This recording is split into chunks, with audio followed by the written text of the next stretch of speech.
everybody, and welcome to Total Football Talk. I'm Anthony. I'm Eric.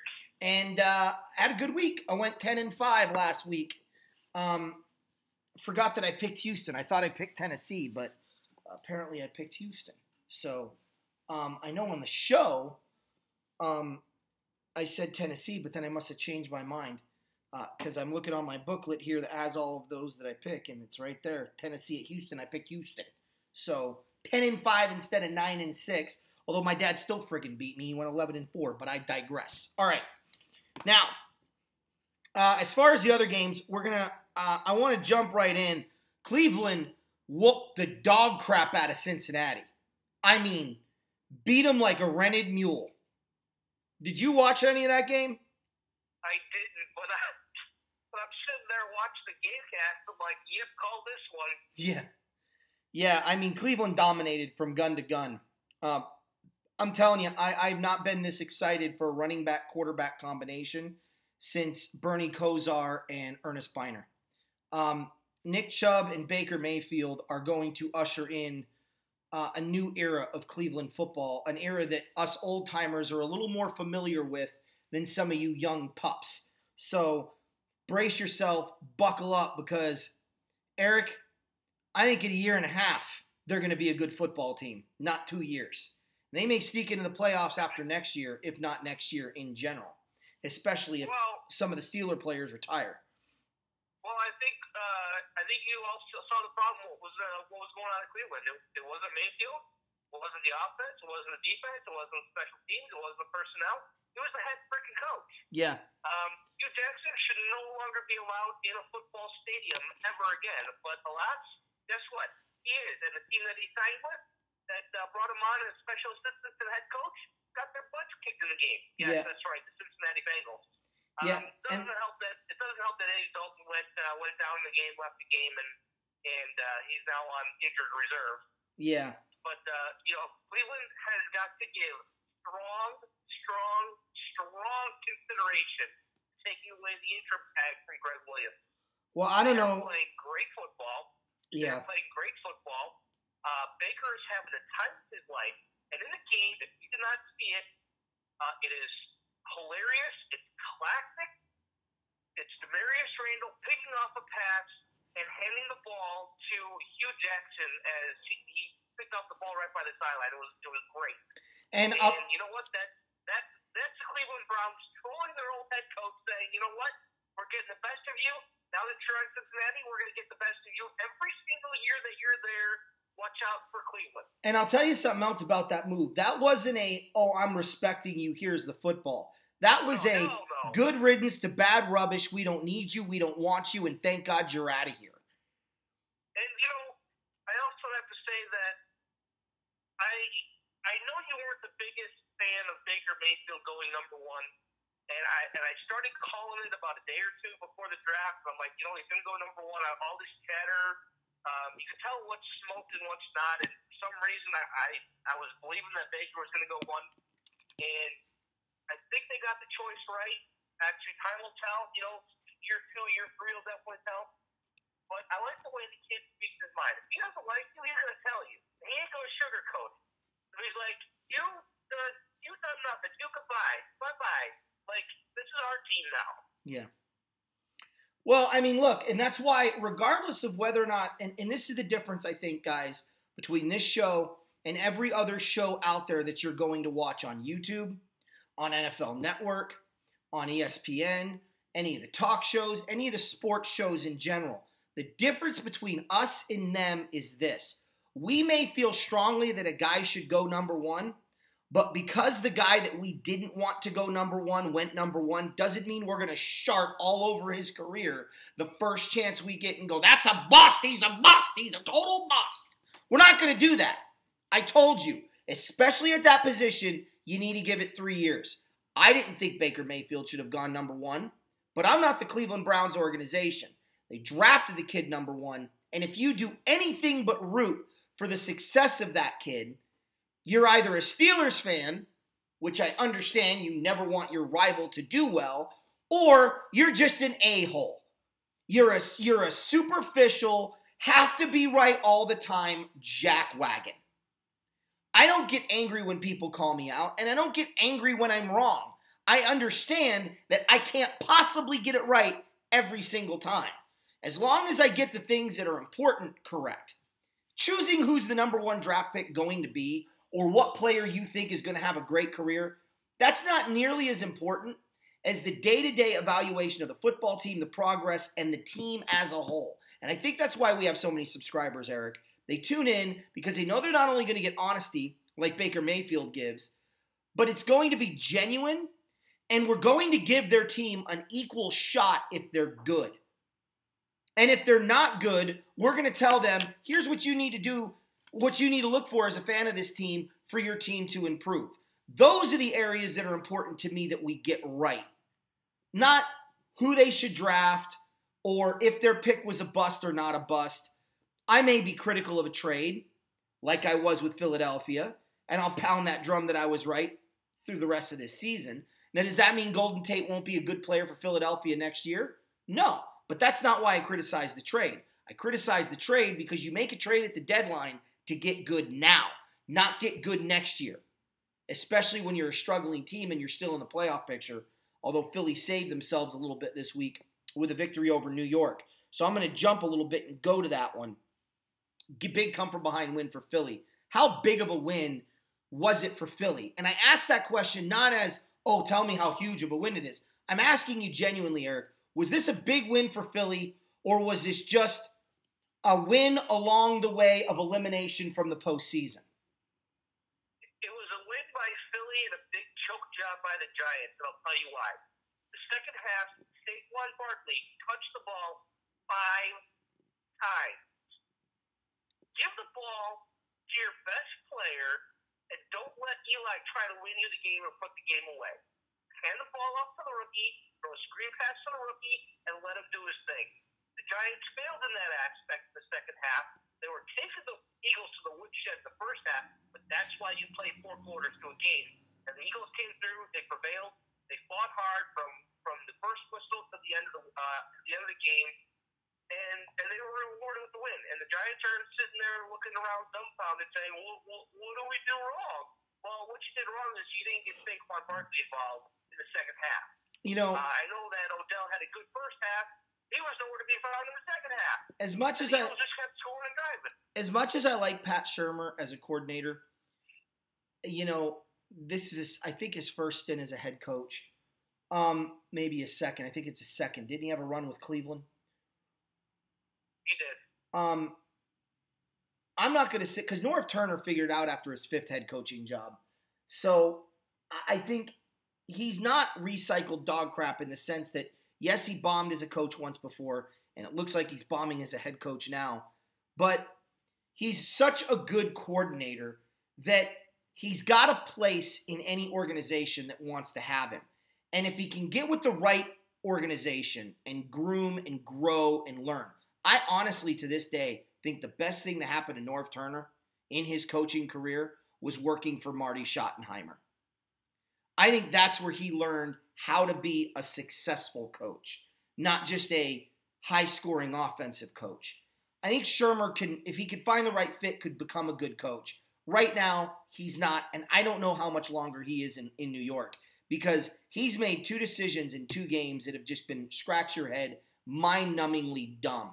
The 2-point conversion on Monday night against Atlanta and the 5 carries for Saquon Barkley when you have a big lead over Philly and you're freaking playing a game on the road that you've got wrapped up in the division and you're coming off of some momentum. Why you wouldn't just lean on Barkley until they stop him blows my mind. And I hear people all the time go, well, that's just today's football. Well, if that's today's football, then that's why I would go undefeated every year in coaching if I was a head coach in this league. Because I'm going to do what you're supposed to do to win the game, not what's going to put fans. Because you know what puts fans in the seats, Eric? Not 54. Yeah, not 54-51. Okay? That may get some fans, but if you win half your games and you lose half your games, fans aren't going to show up in a lot of cities.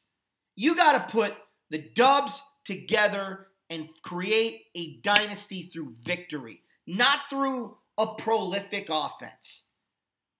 So you better figure out what it takes to win games because the Los Angeles Rams, the Kansas City Chiefs, you are not New York. You are going to win by getting that kid the ball, by play action pass deep to Odell Beckham Jr., occasionally hit the tight end, find Sterling Shepard on the post routes, and run.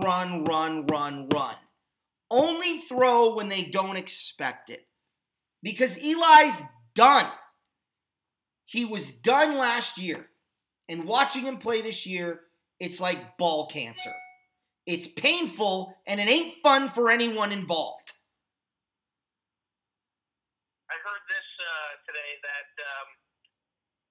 the Giants should have passed on Barkley in the draft, drafted a quarterback, and traded Eli to Jacksonville. I'm curious where Jacksonville would be today if they had Eli starting instead of Bortles, had still had that awful defense that keeps giving up leads and costing them games. I'm sure they would still be 3-8. Yeah, I was just going to say exactly where they are. Not to mention, let me say something here on this. Okay, pass on Barkley. He's a once-in-a-generation talent. He is. He's going to be better. Sorry, guys. He's going to be better than Todd Gurley when all is said and done.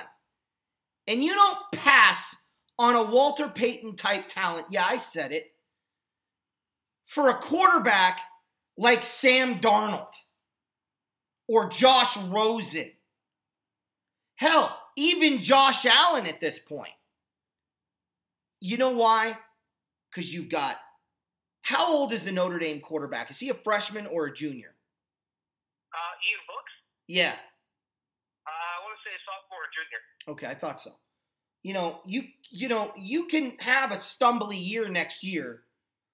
You're not wasting Barkley's career and go get yourself a kid like that. Or, if the cards fall right, you have a top pick, you get yourself a quarterback this year, and you know who I'm talking about. The kid from Alabama that you know is going to come out early. Tua. Yeah. So, I don't know what to tell you. Now, getting to Jacksonville, we'll go to them next since you brought them up. What? Can anyone figure the Bills out? First of all, Josh Allen returns, and so does a Bill victory. Go figure. Look, I'm not going to sit here and say that I'm right, because if you look at statistics so far, you're not going to sit there and say Josh Allen is a superstar quarterback. I'm telling you, though, I like what the kid brings. And I'm really curious to see what his progression looks like next year and the following year, because come year 3 of his career, I'm either going to be right or I'm going to be wrong, and I'm willing to admit either way.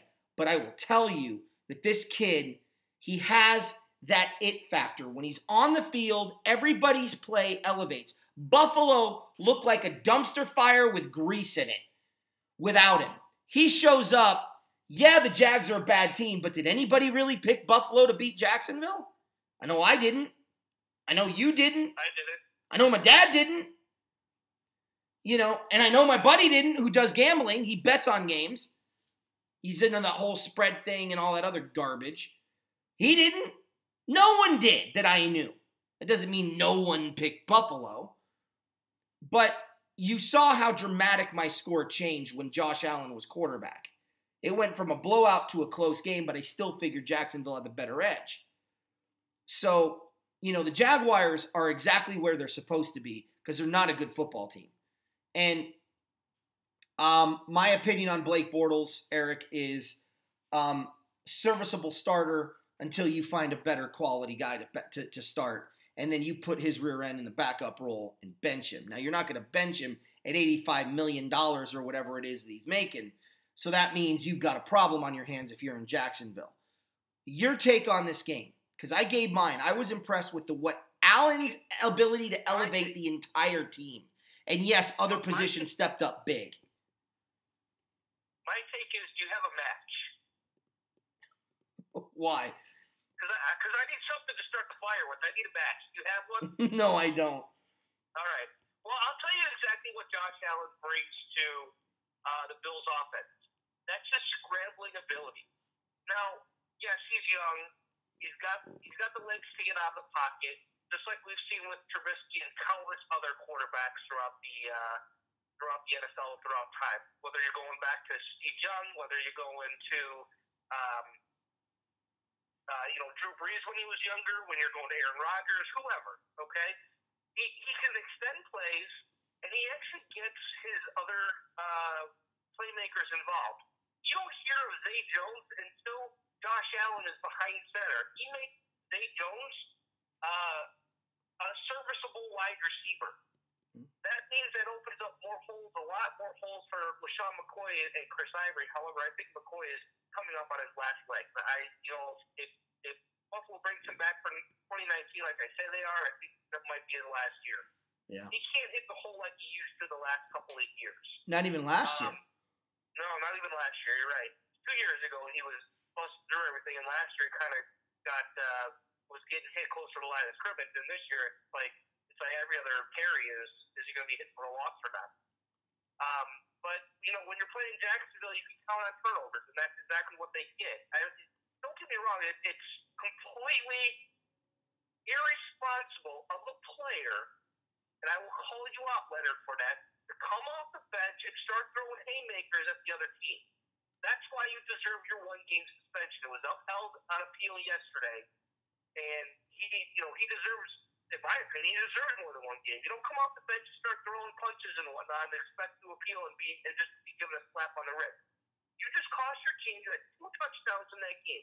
Cost your team by getting out of there, not playing, and you could have been the difference maker in crunch time in the fourth quarter. You thought about yourself. You didn't think about the team, and you cost your team a victory. Yeah. There were other untimely turnovers in that game by Jacksonville, and they're 3-8. Now, Jalen Ramsey talked all this crap before the season about every quarterback he was facing. Man, shut up right now. Just be quiet. And it's going to help that you are out this week for their next game. So he's doubtful right now. Doesn't look like he's going to play. But you know what? Keep your mouth quiet next year when the schedule comes out and you want to talk about a quarterback. Because nobody got no time for that after you're 3-8 so far this year. Well, and the thing that kills me about Jalen Ramsey, I agree with you on the shut your mouth. If you're not good enough to back up your words, shut your face hole. Shut your mouth. You're not Deion Sanders. Deion Sanders could get away with talking trash. But you know what Deion Sanders never did? He never trashed the other team's players. I never heard Deion Sanders trash another football team's talent. Lack thereof or not. And trust me, he played against the Rams twice a year for most of his career. And the Rams in the 90s were about as bad a football team as you can get. When your best running back for a 3-year period is Cleveland friggin' Gary, you got some problems, bro. So, but Deion never did that. And I have no patience for a guy who does, who doesn't perform on the field and then proceeds to tell me how crappy other players are. Well, you know what, Jalen? I hope the next time you're going down a list of garbage players in the football, I hope you include yourself, because this year, you're making Marcus Peters look like a Hall of Famer in his worst year of his career. You've been that bad. So shut your pie hole for 10 minutes. I like Bouye. I like Peters because Peters talks trash, but not about the other team's talent. And when he does say they got a quarterback that's going to throw the ball to you a couple of times, you know what? He backed it up. And he was right. How many times did Mahomes throw to the Rams? It's not talking trash when you back it up. It'd be one thing if the Jaguars... I loved it last year. When Jalen was dominating and the Jaguars were doing great on defense, I loved it. I thought it was entertaining, and I was like, what's he going to say next? Who's he going to trash now? And then go out there and make him look like trash. But, dude, you've looked like trash from week 1 on. Shut up. Thank you for saying that. Speaking of trash, how about those San Francisco 49ers? Yeah, I called that one, didn't I? We still look like Joe Montana. Oh, my God. And Mullen looked like frickin' Steve DeBerg at the end of his career. This was terrible. I really thought that maybe the 49ers found something in this quarterback, but, we got good Winston this week because he didn't throw, 19 picks or make a lot of mistakes. But, boy, the 49ers, I don't know if they're going to win another game this year. Do you, E? No. Yeah. No. I mean, it's going to be there literally could be a three-way tie for the worst record. And, I mean, if it stayed like that, Arizona probably gets the first pick of the draft. No, because Arizona beat San Fran twice, and San Fran beat New York. San Fran could get the number one pick. Yeah. They may. But they beat Oakland. Right. No, so Oakland would get the number one pick. Who knows anymore? It might be a coin flip because they've all kind of beaten each other, right? In the toilet round robin, the toilet bowl round robin, everyone's kind of beating everyone. Huh? Three teams for the number one pick is like me picking three teams for 2 wild card spots. Yeah, no kidding. That's going to be rough. Look, the Niners did a lot of things wrong in this game, but the biggest thing I think that they really lacked in doing was they didn't rely on their running game. And it's one of those things when your quarterback isn't very good and your wide receivers aren't very good, and all you've got is an overrated tight end, and yes, I said it, Kittle is overrated. The best thing that you can do is turn and hand the ball off. And I don't care if it's Alfred Morris getting the bulk of the carries or it's Breida. Get the ball in your running back's hands and try to shorten the game because, yeah, you're probably still going to lose, but you're not going to lose 27-9. It was ugly. Yeah, I knew Breida was going to have a good game in that game just because Tampa's run defense is awful. But I really thought that the 49ers were actually going to score more points than that. The only reason why they didn't score 10 is because Robbie Solid Gold missed a few extra point. Well, they're not running the ball in the red zone. And they're not running the ball in the red zone, right. And, the Buccaneers, they took advantage of it. Peyton Barber had a good day. He got in the end zone. Brake got in the end zone. Evans had a good day. And Winston didn't turn the ball over like he normally does. So, that typically spells a win for that team, and Tampa Bay got something they're not used to, and that's a W. Well, here's something that the Raiders aren't used to, a W, but they're very used to an L. They played Baltimore, and I love how everyone's talking up Jackson, and you look at his stat line, and you're like, really? Like, Jared Goff can't get in the conversation about the NFL MVP, but you're going to tell me how good Jackson looked? Jackson doesn't look great. No. The only reason why they're talking about it is mainly because he's extending plays with his legs. And he's gotten a warning from Michael Vick. Michael Vick would all know all too well how quickly that can turn you into a pocket passer by running for your life the whole time. But Baltimore did what it had to do. It actually unleashed its defense in this game. And I'm telling you right now, the next time Joe Flacco sees the field in a Baltimore Ravens uniform is wild card weekend in the second half as Baltimore's trailing because Lamar Jackson has turned the ball over a couple times. I'm telling you, watch it happen. Because they're going to keep winning in the regular season. They get the Falcons this week. Falcons are beatable, especially with them being played in Baltimore. And they're going to keep winning. And they're going to say, well, we can't put Flacco back in there if we keep winning with Lamar Jackson. And they're going to take the bait on that. They're going to try to save John Harbaugh's job. And that I'm telling you right now, they're going to get the 6th spot. And that's what's going to happen when they face Pittsburgh or New England. Eric, Baltimore is going to lose 2 more games. You think 9-7 gets them in? Yeah. You think 8-8 gets them in? No. Because they play Cleveland the final week of the season at Baltimore.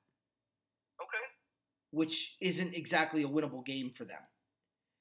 They got the Chargers in L.A., and they've got the Chiefs in Kansas City. Yep. Then Tampa and Atlanta. So, yep. that's a bold prediction right there. I don't think Baltimore's making the playoffs. I don't think Baltimore's making the playoffs. Well, the only other team that won of the 5-5 group was Indy. So now they're starting to thin out because Indy beat the Dolphins. The Dolphins dropped to 5-6. Titans lost. They dropped to 5-6. So Baltimore has the tiebreaker, and they're going to keep. They're going to somehow find a way to win, through the next 4 or 2 out of 4. Indy's not going to keep up their pace. Dude, I'm telling you right now, that's my 6th seed is Indy, not Baltimore. You got one wild card spot left. That's it. The Chargers have all but wrapped up the 5th wild card spot. So that 6th spot's going to come down to really 3 teams. Yeah, but I know the Colts have the Texans again. Which they've handled before. Which the Texans beat before. Yeah, but why? The game you keep referring to. Right, exactly. But this time it's in Houston. Well, the Colts travel well. Actually, I'm sorry, no, it's in Indy. Okay. Yeah. Yeah, and then what? They've got... Indy's prone to being beat as well. I mean, come on, Eric, they're on a tear right now. They are, and they squeaked by Miami. The only tough game they have on the docket is Dallas at home, Week 15. And you know Elliott's going to roll over them. Well, maybe, but Andrew Luck's going to throw for 5,000 yards in that game, too. It's going to be a fun one. Look, it's even still, let's give them the loss to Dallas. That's 10-6. Not 9-7. I'm just saying. Let's talk about that game. I believe somebody somewhere said that the Colts and Dolphins would be the best game of the day. I can't remember who that was. Some handsome Rams fan. I mean, the guy is a sexy beast. So we know it's not you. Wait, hold on. Are you talking about I'm talking about me, bro. Who called the Colts-Dolphin game is a great game, going to be the best game of the day to watch. Now, if you're a Steeler fan, you might disagree, but I would say that was 1A and 1B, because definitely the Steeler game was fun to watch, especially if you're rooting against the Steelers. But the Colt-Dolphin game, to me, was everything I thought it was going to be, and I've been really good this year at getting games on my DVR that I think are going to be good football games that really pan out. You know, the Raiders and the Browns, the Bengals and the Falcons. This game, the Colts and the Dolphins. I missed a few along the way to be sure, but man, this was such a good game. And Andrew Luck, it was so, how funny is it to see Frank Reich on the sideline while a quarterback wearing the jersey number 12 is slinging the ball all over the place? Kind of reminiscent of his career, isn't it? When Shotgun Kelly was back there for the Bills and he was the backup. But, I'm so high on this coach. I'm so high on this football team. And yeah, maybe they end up missing it this year. But, guys, spoiler alert, unless they completely screw up free agency or the draft, I'm picking the Colts to win the division next year. I mean, this team... Well, come on. You already picked them to go to the Super Bowl. Dude, if it was the Rams and Colts, you know how stoked I'd be? Not next year. Colts going to the Super Bowl next year. Yeah. Wait, is that what I said? Well, you just said Rams, Colts, Super Bowl. Rams aren't going to the Super Bowl next year. Why the hell? Yeah, they are. They're going to repeat. Yeah, they're going to repeat losses. Whatever. Shut your mouth. Hey, at least... It's going to be a Bears-Colts rematch. Yeah. And Andrew Luck's going to get a real big taste of Khalil Mack. Yeah. Except no. Look, the bottom line for me is what I liked about this game is you have... Look, the Dolphins showed me every reason why I was high on them in the beginning of the year. But they also showed me why I'm concerned about them at the end of the year. They're in a very difficult position. The Dolphins, they're in a position where they have to win out. And I think we both agree that that's probably highly unlikely. Now, we say that and we look at their schedule, which I'm pulling up right now. Buffalo next week is no easy task. the Patriots at home, and so is the Buffalo game. But then they go to Minnesota before ending the season against Jacksonville, and they play Buffalo again in Buffalo. I don't know that the Dolphins can win out. I do feel more confident about the Colts. Indy showed, their quarterback did an unbelievable job of leading the comeback, but you've got to really credit those receivers. You got to credit the defense for stepping up when they needed to. This was a fun game to watch. And Eric, I'm curious, as somebody who thought this was going to be a rout and over by halftime, what's your takeaway on this game? Well, from what I watched, I got this game where I am, and Miami fought tooth and nail. I mean, you could see that Frank Gore was happy to be back and running back at Lucas Oil. Kind of wanted to give the Colts fans a little bit something to cheer about. From a Dolphins perspective, get a little extra pep in his step, and he was running hard. And I was just surprised that Tannehill was able to do as well as he did, given how much time he's had off, and with the shoulder issue. And credit the Colts. They came in. They lost Jack Doyle the week before. He's on IR because of internal organ injury. It's not pretty. But look, Eric Ebron has caught his 11th touchdown pass of the freaking season. He's caught 11 touchdown passes in one season. He caught 11 total touchdown passes in his career in Detroit. Yeah. I mean, they kept saying that he has the dropsies, but I mean, are you allergic to catching passes from Matt Stafford, and all of a sudden you're to catch passes from Andrew Luck? I mean, it's a football, for crying out loud. No, Eric, let's call it what it is. Let's call it what it is. He comes in as a high draft pick. He thinks his crap don't stink. He's cut from the Colts, and he realizes, or from the Lions, and he realizes, oh crap, I'm not as good as I thought I was, and people actually think I'm garbage. Then you get a second chance on life on a team that has Andrew Luck as your quarterback, which I do think is an upgrade from Stafford. Oh yeah, absolutely. You're going to be concentrating a little bit more on that ball coming in because all eyes are on you now because of what you've done. So I just think it's a classic example of somebody getting a second chance on life and making the best of it, while screwing up the first go-round. And while you hate to see that as a Lions fan, from a fan's perspective of some of these athletes, you like to see guys rectify their career in the right way. And that's what Ebron did. Yeah, and I will throw this out there as well, that the streak of Andrew Luck not being sacked has been broken. The Dolphins got to him in the second half. Now I ask you this, Anthony, do you know who now has the longest streak of not being sacked as a quarterback right now? Well, it ain't Jared Goff.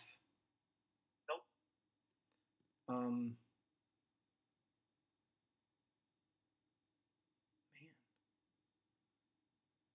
Is it Deshaun Watson? Nope. What conference?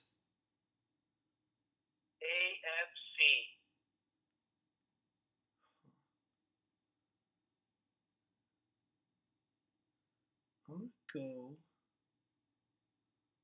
I'll go Phillip Rivers. Baker Mayfield. No kidding. Yep. Wow. That's pretty good. That's really good news. 185 dropbacks without being sacked. All right. Well, speaking of dropbacks, I suffered one when I picked Carolina. Every time I get on the Carolina train, they show me why I can't stand the Panthers and why they're garbage.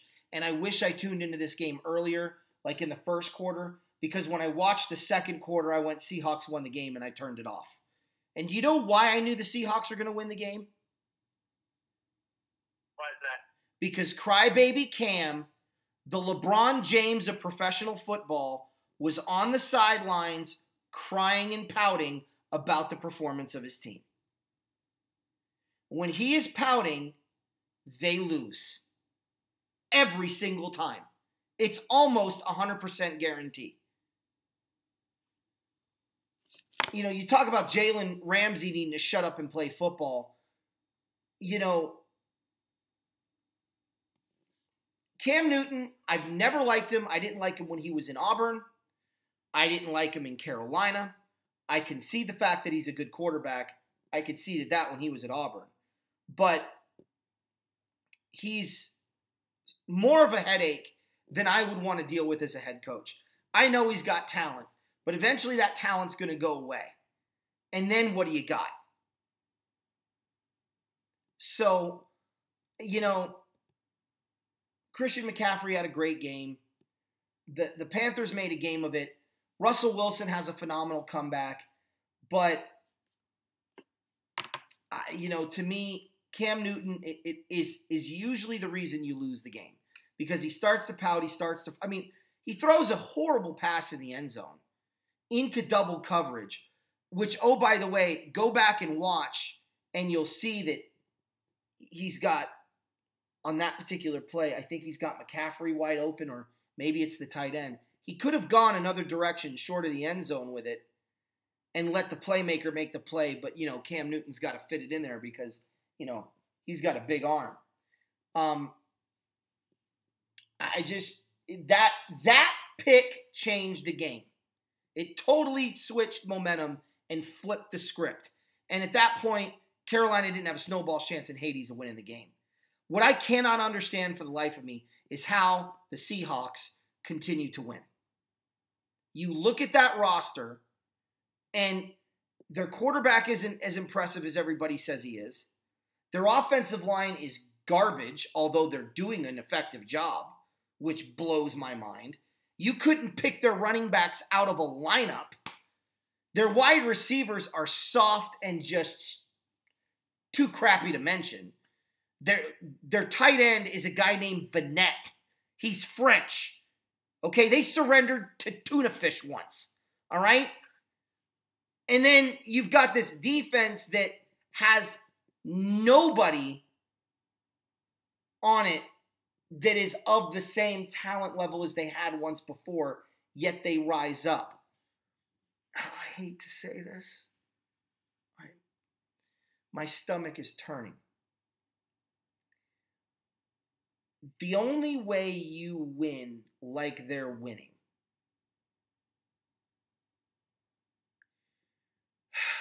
is if you have coaching. Good coaching. Oh, here it comes. Here, say it.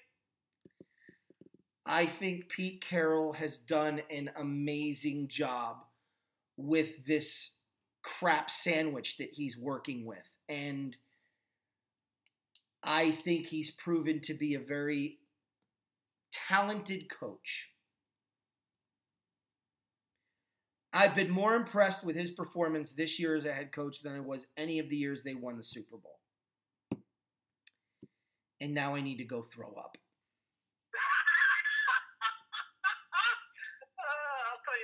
I'll tell you what.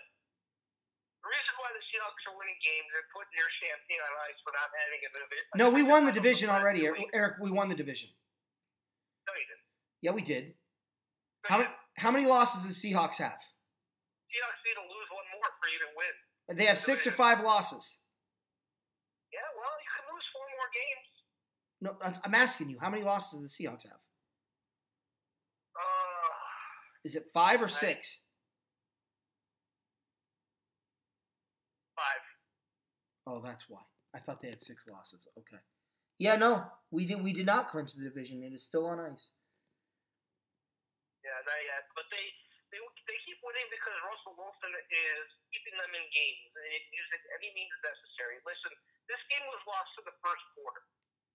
So even before you even said when the game was lost and the Seahawks won, the Panthers had 4th and 1 at the Seattle 10 and went for it on 4th down.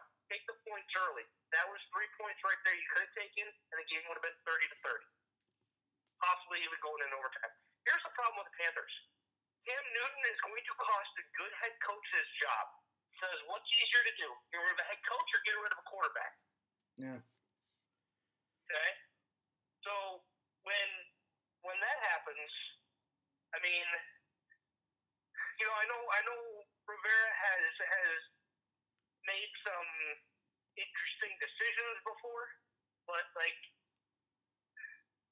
the Panthers were in the driver's seat for a wild card game. Now I'm not so sure they even make the wild card. I don't think they do. They lost three in a row, and they lost this game that was easily winnable for them.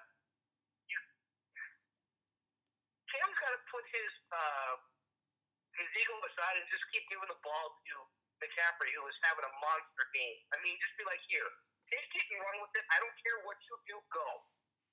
But he won't. He's a glory hound. He's a glory hound, Eric. He'll never do that. I know. I told you last year. How many times last year did I tell you, go look at the film, McCaffrey's doing jumping jacks, he's so wide open, and Scam Newton won't throw him the football? Well, that's how Greg Olson's feeling right now because he's not even getting the football. And, the Panthers' offense is good. It is good. It rolls well, especially when you have a healthy Olsen, you have the threat of McCaffrey in the backfield, and then instead of having Devin Funchess on the field, just put Curtis Samuel and DJ Moore because those guys are hungry and they will go for the ball. I've never seen a more gifted wide receiver, Devin Funchess, with the height that he has and the athleticism that he has, to barely get the ball and not even be able to get 3 or 4 catches in a game. It's like that guy should be your leading receiver and be one of the top receivers in the game, yet you choose not to throw to him. Eric, he's always looked like Tarzan and played like Jane. He's the kind of guy on my football team that would be on special teams and never see the field unless we were blowing someone out. Yeah, I think Funchess is better than that, though. But he's not. When has he shown in his career outside of the Super Bowl year, has Funchess shown he's been anything other than a fourth or fifth wide receiver? Well, that's the Panthers' problem for using him wrong. Is it? Or is it a desire problem on his end where he just doesn't care because he's taking leadership skill classes from his quarterback? I mean, when you've got a quarterback that won't dive on a football in a Super Bowl, the biggest game of the year, because he doesn't want to, it's because he's given up already and he's pouting. What do you expect from somebody as easily influenced as Devin Funchess? It's not. Maybe they need to trade him to Buffalo. Maybe they need. You know what? Trade him to the Rams. They'll get something out of him. We kind of have a knack of doing that. I don't want Funchess, to be honest with you. Patriots and Jets. Let's talk about another team I can't stand. So, I guess for me, the real question is, did you watch this game? I did. Okay. And I was surprised that it was as close as it was. Did you notice how many times Tom Brady threw downfield? Yeah. He threw a nice 34-yard touchdown pass to Rob Gronkowski. He did. But did you notice it was in the seam, there was no one there? How many deep throws did he attempt in that game? He was double covered. Oh, I'm thinking of a different one that he completed. How many times did he throw downfield? Less than a handful. Yep, it was 5. And do you know what his completion percentage was on it? 1 for 5. 25%. He completed 2. So it was like a little over 25. He completed another one. I think it was like for just over 20 yards to Gronk. That was the one I thought you were talking about, but you were talking about the touchdown. I'll take the. You know what? Are you talking about the one that Gronk was on a crossing route? Yeah. Okay, that was a 19-yarder. Oh Jesus, I'm just short. I'll count it for the sake of this argument. I'll count it. It wasn't 20, but I'll count it. Look, the secret's out. This is how you play the Patriots. You tell Tom Brady you're throwing the ball downfield today. You're going to have 30 passing attempts, and they're all going to be of 20 yards or longer. We're not giving you anything underneath the sticks. We're not. And we're putting a safety in the box, and we're coming after you. And we're going to hit you, and we're going to rattle you, and we're going to get you out of your game. And you're going to cry, and you're going to complain, and you're going to complain, and you're going to complain to the refs. But at the end of the day, I don't care if I get 5 personal foul penalties for roughing the passer. I'm hitting you, and I'm hitting you often. Because you're not completing that ball downfield. You will shut them out. That's how bad you'll beat him. Unless he gets lucky and completes one. So I just – you want to know why the game was close, Eric? Because the Jets were playing underneath. They weren't letting him get that underneath dink and doink crap. And then for whatever – the reason why the Patriots won the game is because Tony Michel was over 125 yards rushing because the Jets couldn't stop the run game if they were going to let paper bags again. Because once again, they didn't walk the safety up to put pressure on the running game and the quarterback. That was the issue. And then they backed off entirely, which was dumb as can be, and that opened up the game until the Patriots pulled the blowout. Here's my question for you.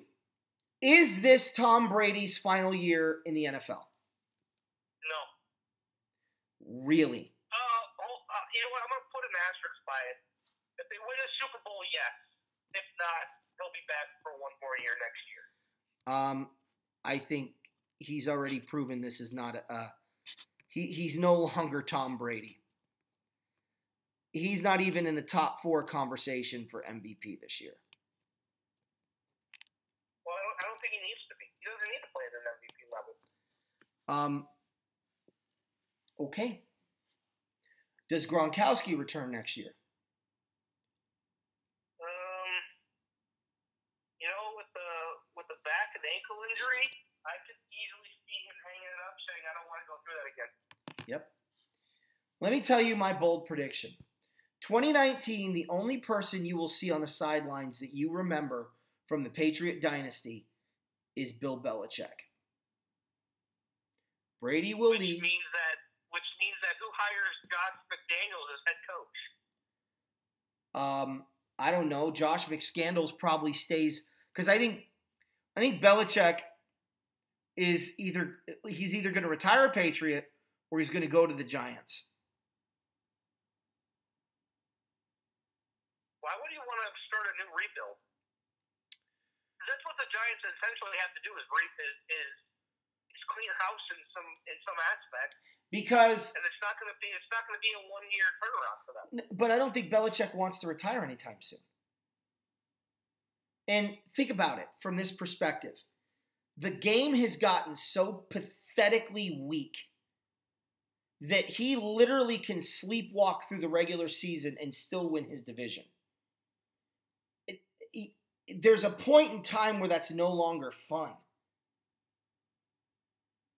You know what I mean? Yes, winning is no longer fun. No, I'm not saying winning is no longer fun because you still have those games against Pittsburgh. But you're not going. I can't explain this. I don't know. No, I know. Buffalo, the Jets, and Miami all stink. So you're like, might as well just close my eyes and I can get 6 wins easily, and those guys don't have to worry about it. And those are the games that are supposed to raise your ire. And when they don't, and you look at your schedule and go, well, maybe we play Pittsburgh this year. We usually do. But you're sitting there and you're like, I don't know. If you look at Belichick, he seems disinterested right now. And really, I think what's going to motivate him is a retired Tom Brady where he gets a chance to mini rebuild New England or go to a team like New York where he can start from scratch and rebuild it and prove to everyone that it wasn't him that needed Tom Brady. It was Tom Brady that needed him. Yeah, but you can't make that argument because Brady never played with anybody else. Right. But if Belichick goes somewhere else and performs just as well, then I think one can confidently say Belichick didn't need Brady. Right. Okay, so I'll throw this scenario out here. Let's just say that Belichick's like, okay, I'm done. I'm going to go coach the Giants or something, or the Jets. I'm going to go coach the Jets because Bowles isn't coming back and they're not going to fire Shermer after 1 year. Okay? So he goes and coaches the Jets. He pulls like a Bill Parcells, but Parcells had some time in between there. And so they name McDaniels head coach, and Brady's like, I'll come back for 1 more year. And the Patriots go 11-5, and the Jets go 6-10. I mean, then you can make the argument that they didn't need anybody. Yeah. Especially if he then turns the Jets around. Brady didn't need Belichick. Well, and then if Belichick does turn the Jets organization around, then one could argue that they didn't need each other like you said. Look, I don't know how it's going to unfold, Eric. I really don't. But I just think next year the only one returning on the Patriots sideline is going to be Bill Belichick. My personal opinion. Yeah, well, ultimately we will. And God knows I've been wrong before, right? So the only other two games left that we have to talk about, Eric, besides the Monday night game, Pittsburgh at Denver. My upset special came through in flying colors, man. There's just something about Mile High that's not an easy place to play. And, you know, you could say what you want about those pass rushers or, you know, Keenum played a great game or that the running backs really did the job or that the Steelers – there's something about Mile High that makes it difficult. And when the Rams went in that building and they could only put up 23 against that defense and that offense made a game of it, I knew the Steelers were in for some trouble. And, you know, Pittsburgh, give them credit, they still almost won the game. But you know what? Almost only counts in horseshoes and hand grenades. And you go to prison for the hand grenades, just so you know, if you're lighting those off and hit somebody. Not using my line. I'm just saying. It's true, right? So, I don't know. I mean, I'm on a little bit of self-righteousness here, okay? When you were watching the Steeler game, and I know you were. Actually, unfortunately, I didn't have it on out here. Okay, so when you were seeing the score go by and you were watching the highlights, were you like effing Anthony? No, I wasn't. I was like, I'm watching Pittsburgh turn the ball over 4 times. I'm not going to discredit Denver. Denver played a great game. You know, they deserve all the credit in the world. Watch out. They're a sleeper team that could possibly sneak into that wild card. Look at their schedule. Yeah, I know. You're right. Look at their schedule. It's so favorable. They're at Cincinnati against Jeff Driscoll. They're at San Fran. At San Fran. Cleveland on Saturday. At home. Right. At Oakland. Right. And then the Chargers week 17. All winnable games. Mm-hmm. All winnable games. Home against the Chargers. There could be 3 teams from the AFC West in the playoffs. And who knew? That would be something if Denver got it. And who knew Denver? I mean, they're one of their best players is an undrafted rookie. Yeah. Yeah. You know, they lost their tight end Jeff Howerman for the year due to an injury in the game. But like, you know, when Connor's fumbling and Ben's throwing 2 picks and the Steelers have a fumble out of the end zone, you can't win turning the ball over 4 times and not creating any turnovers for yourself. Yeah. It's hard to lose the turnover battle and still win a game. How many times have we heard it? Very, very, very difficult to win those types of games. Yeah. And Denver came through. They came through when it mattered most. You know, Connor's had a very mediocre last 2 or 3 weeks. And I meant to mention this when we were talking about Indians, so I'll mention it here because it has to do with Pittsburgh. But, you know, Monday came along, and for some reason people are still talking about Le'Veon Bell, and they're talking to him and they're like, yeah, I could see myself playing with Andrew Luck. Oh, my God. Yeah, exactly. Dude, I'm telling you, Super Bowl if that happens. Exactly. Super Bowl if that happens. I've already predicted that happening without him. Well, here's what you did. Here's what Frank Reich said. They asked him, about the offensive line, and he's like, we feel pretty good about a couple of guys that we might be able to get in the later rounds to shore up 1 or 2 more positions on the O-line. But his focus, he said, in this draft coming up is going to be on defense. So if they can add some pieces to that side of the ball, and then you throw a Le'Veon Bell into the equation, good night, Irene. Well, we'll definitely have a show after the season, but before free agency starts about, where Le'Veon is going to go. And I have a couple interesting thoughts on that as well. But, Pittsburgh had a chance to tie this game late, and they decided to get cute inside the 5-yard line and pass on first down, run on second down, and then, throw to a covered Antonio Brown, but get kicked off by a defensive tackle. And, I'm sorry, but, you got cute. And pound the ball in the first and second, and then try to extend the play on the third. And then go for it on fourth if you have to. That's football. Stop throwing it on first down. Stop having 5 wide receiver sets inside the 5-yard line. Stop rolling to one side of the field when you're inside the 5-yard line because you take away half the field. Stop being cute. And I blame it on Tomlin because he's the head coach. You got to blame somebody.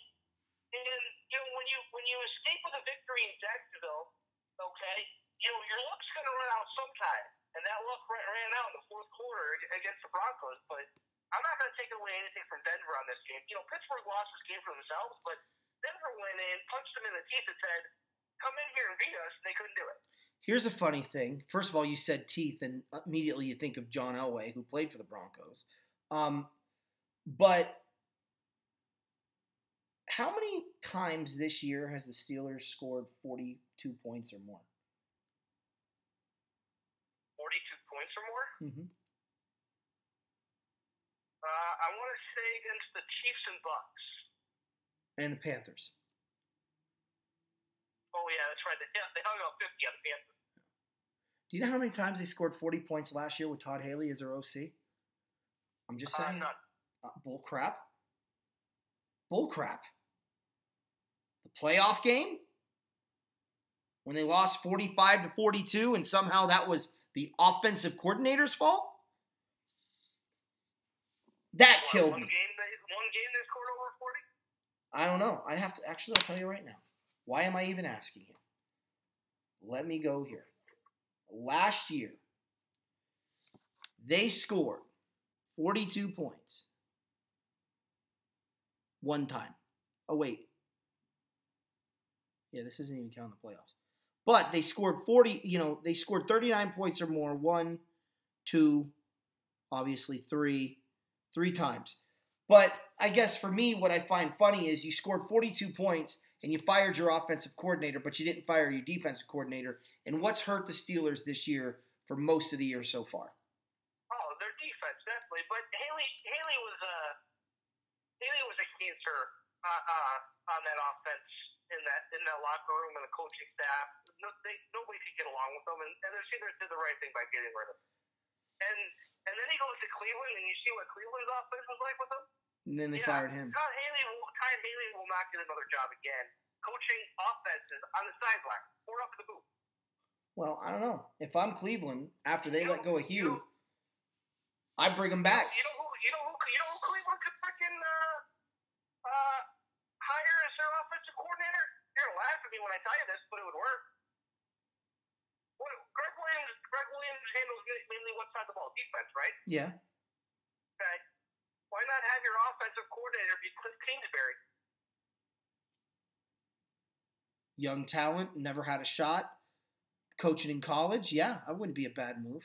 Incorporated a lot of plays by watching NFL film and other college.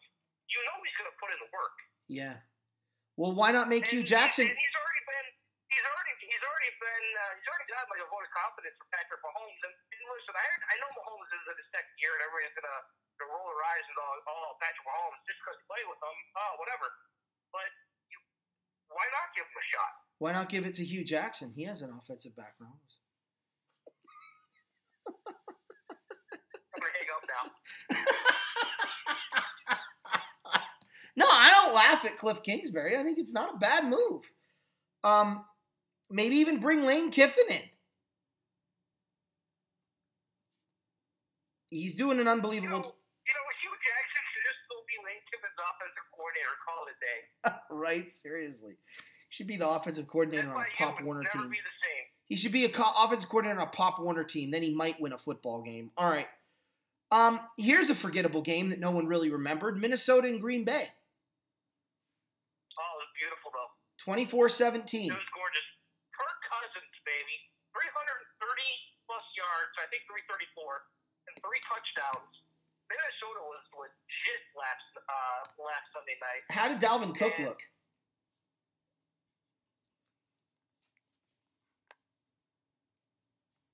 Good. Okay. And I only say good because he wasn't great. He wasn't bad. Yeah. And he was serviceable. I think he's still trying to find himself after the injury last year. Yeah. And I know he had to have hamstring injury earlier this year too, so he's trying to get himself right. And it's going to take a few more games, I think, for him. But the Vikings really don't need to rely on Cook a lot for this year. I would mainly rely on him next year. Yeah, it'll be interesting. I agree with that. Hand off to a running back who has speed and can burst through the holes and limit Cousins' passing for maybe a couple series here and there, both in the first and second half. But Cousins is there to get the ball to his playmakers in Thielen and Diggs, and Diggs stepped up big time in that game against Green Bay. And I'm going to tell you something about Green Bay that you might have overlooked. Okay, you already know they're 0-6 on the road. Yeah, that to me is hilarious. You already know that Aaron Rodgers has one interception in 4 games that he's won. So he's 4-6-1, has 1 interception. You know what that tells me, Anthony? They suck? Tells me that he's not taking many chances, that he's going for the easy pass. Yeah. Yeah, he's not going into double coverage with it, and it's because he doesn't trust his receivers, and you can't blame him. But he got paid. He's like, you know what? Now if I'm the highest paid quarterback in the NFL, I'm gonna do what I want out there. He's 35. What's he got to lose? Well, listen, his 1 Super Bowl. There was a really small chance of it happening if the Bears beat them in Week 17. He never would have won a Super Bowl. Yeah. That's crazy to me. That is crazy to me. Brett Favre went back-to-back Super Bowls. Everybody's like, I love Aaron Rodgers so much that I can't stand Brett Favre. He went to the Jets and they went to the Vikings and whatever. Yeah, Brett Favre got you to 2 Super Bowls. Got him to 3 straight. He got beat by a better quarterback in the second Super Bowl. Got him to 3 championship games in a row too. Yeah. 95, 96, and 97. Uh-huh. Tennessee at Houston. The Texans, 8 in a row. You got to give credit where credit's. The Oilers at Houston. What's that? The Oilers at Houston. The Oilers at Houston. Yeah, no kidding, right?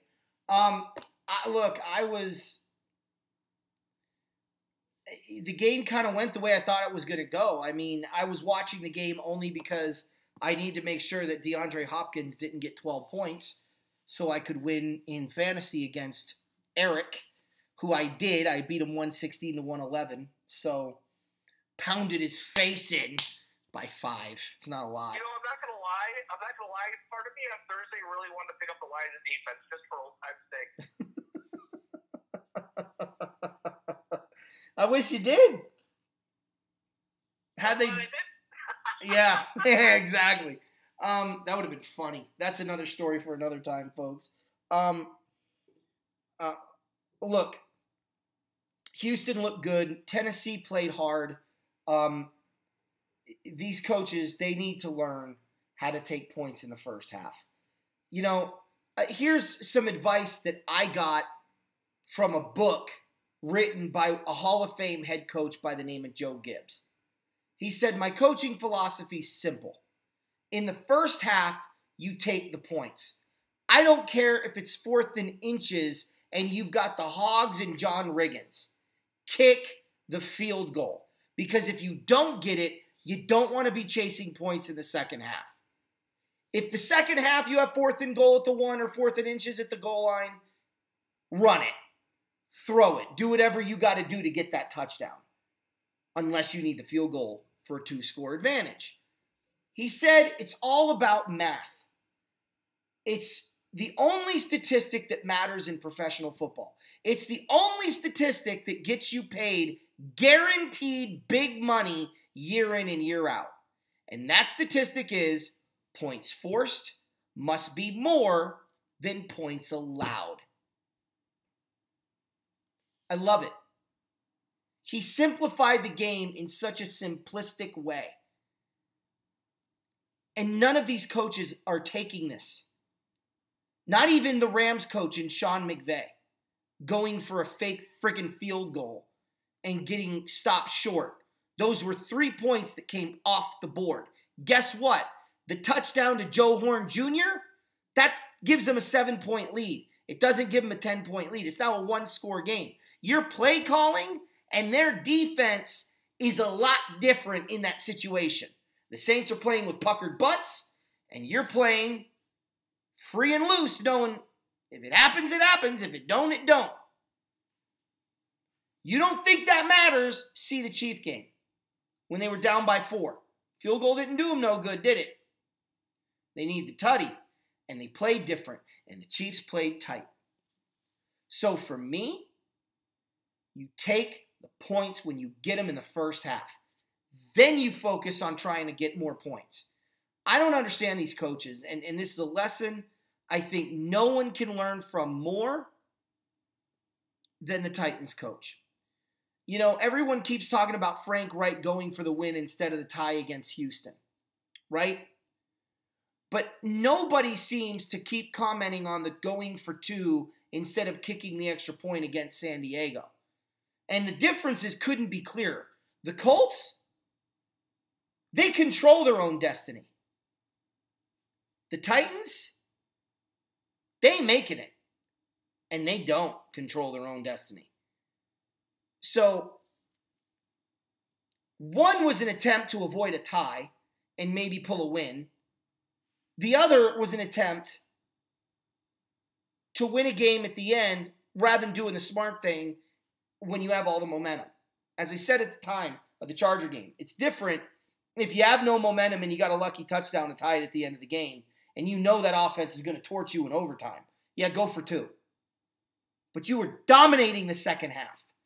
So I think there's a lot that can be learned from the Tennessee head coach, Mike Vrabel. But credit Houston, they did a good job. But does anybody really believe Bill O'Brien is a good coach?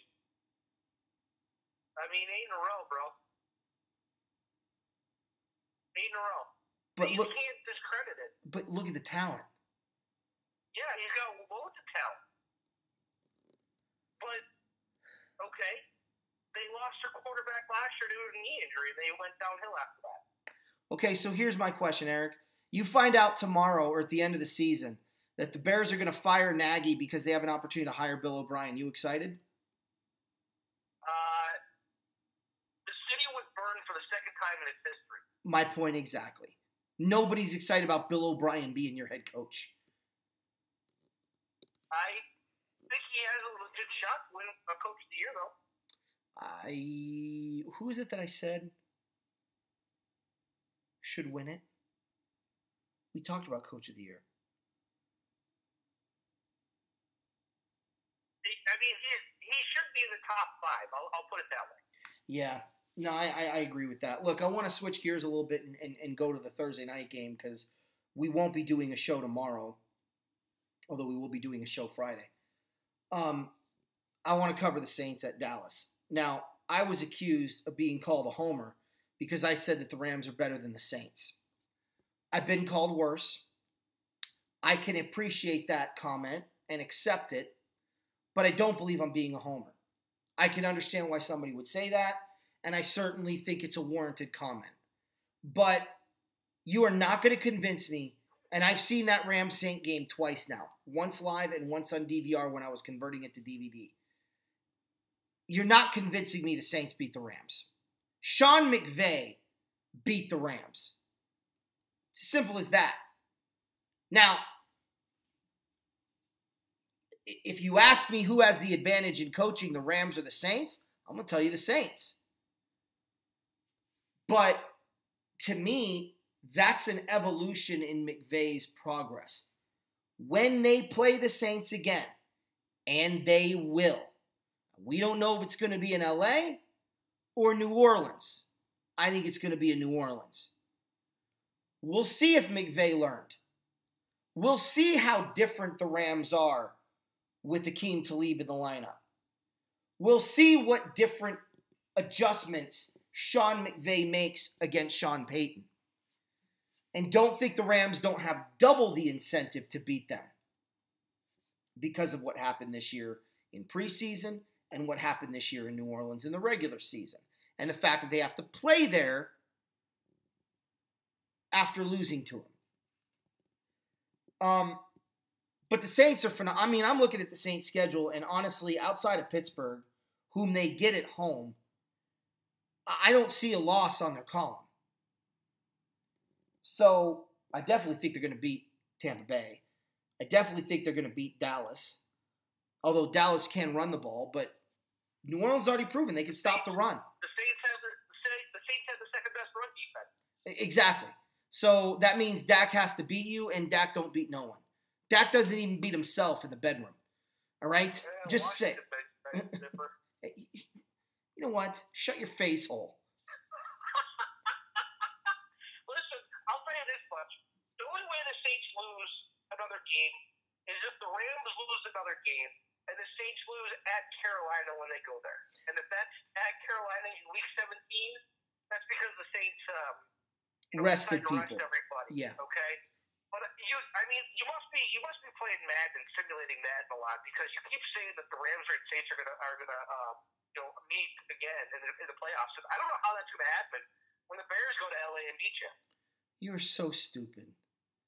Shut your mouth. You are so stupid. Just because I'm giving you the win in Chicago on Sunday night in freezing cold temperatures with a defense that the Rams haven't seen the likes of this year doesn't mean it's going to be the same outcome in sunny LA with that crowd going bonkers and the Rams hungry to get a playoff win after the crap they pulled against Atlanta, and Trubisky takes a bear-sized dump down the side of his leg as Aaron Donald is eating his crap for lunch. It's disgusting. I just put that image in my head. Wait a second. You can tell me Goff's going to hold the ball for a year and Khalil Mack's going to have him for lunch. Yeah, well, that's in Chicago, but the Rams are going to adjust and they're going to learn and they're going to come up with a little more quick passing. Come on. Half the Coliseum's going to be wearing dark blue and orange You know anyways. what? Okay, now you sound like Joe Buck. So go Joe Buck yourself, all right? Look, back to this game. So the Saints and Cowboys. Look, I think the only way Dallas wins the game is if Sean Payton decides to take a late flight and Drew Brees eats too much gumbo and gets sick and starts throwing up, food that looks like Ezekiel Elliott running through his defense. It's not going to happen. You're going to have to run the ball. You're going to have to play smart third down passing. You're going to need to get the ball downfield to somebody other than Amari Cooper because I'm pretty sure the Saints are going to take him away. But more importantly, you're going to have to bring the special teams to the game. And I don't see Dallas having that ability in any of those fronts.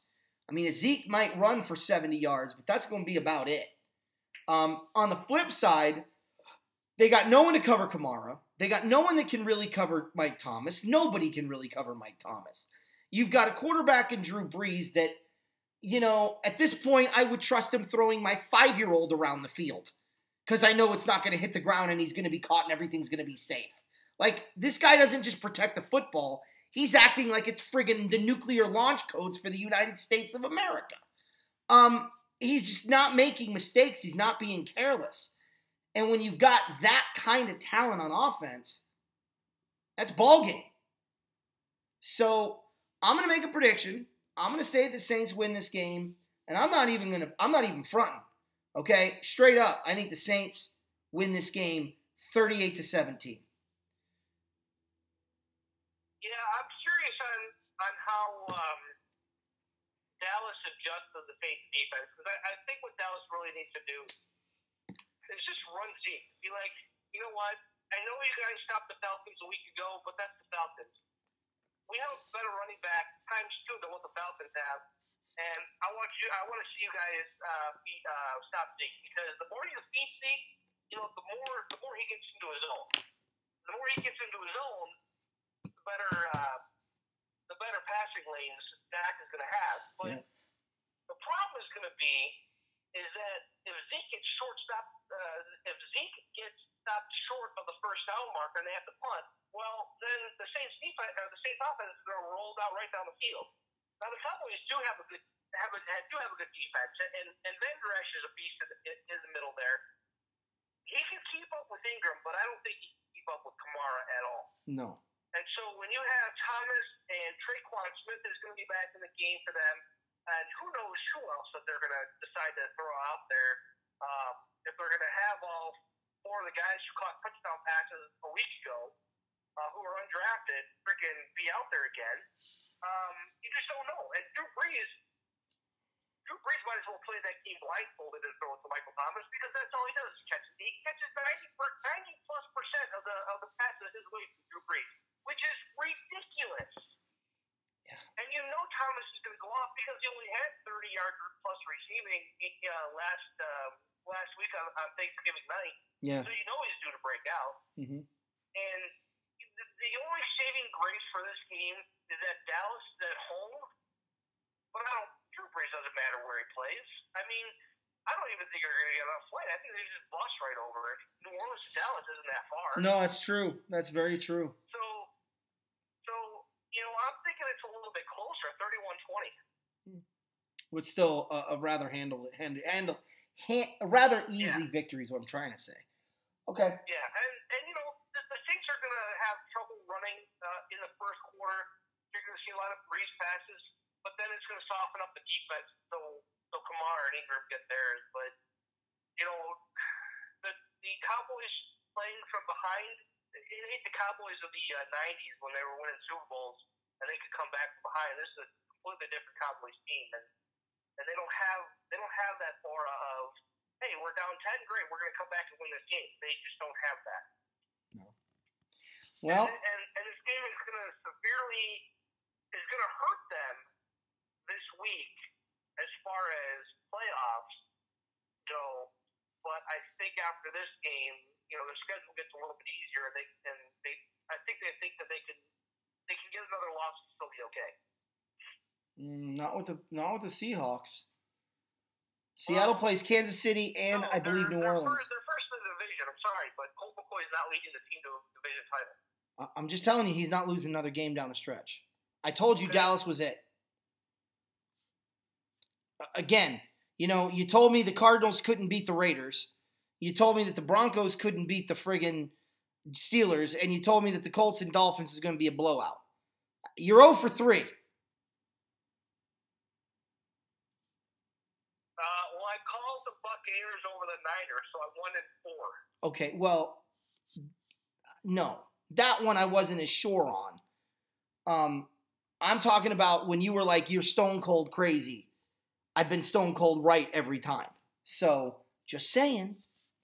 Even a broken clock is right twice today. Hey, listen, the only other game we didn't cover is the Chargers and the Cardinals. Oh, God, yeah, real quick. I said 52 to, what'd I say, 52-21, 52-10? 52 like 3 or something. 52-3 or 52-10. It was 42-10. I was close. Yeah, okay, so Chargers, you're going to hurt yourself come playoff time, okay? When your star running back says he's got a knee and a hamstring injury, you don't play him. You say, listen, this is the Cardinals game. We need you for the Chiefs game. We need you healthy for the Chiefs. You're going to take another week off. You're not playing. I don't. Right after halftime. Right after halftime, he's out 2 to 3 weeks. I don't have an issue. You don't play him. I don't have an issue with them playing him in the first half. When the game was blown open, I have a problem playing him in the second half. I have an even bigger problem playing him and then running that trick play with him. So I only half agree. Look, the Chargers. Phillip Rivers, have yourself a freaking game. Dude, 28 at 29? Ridiculous. 25 of 25 to start the game. I know.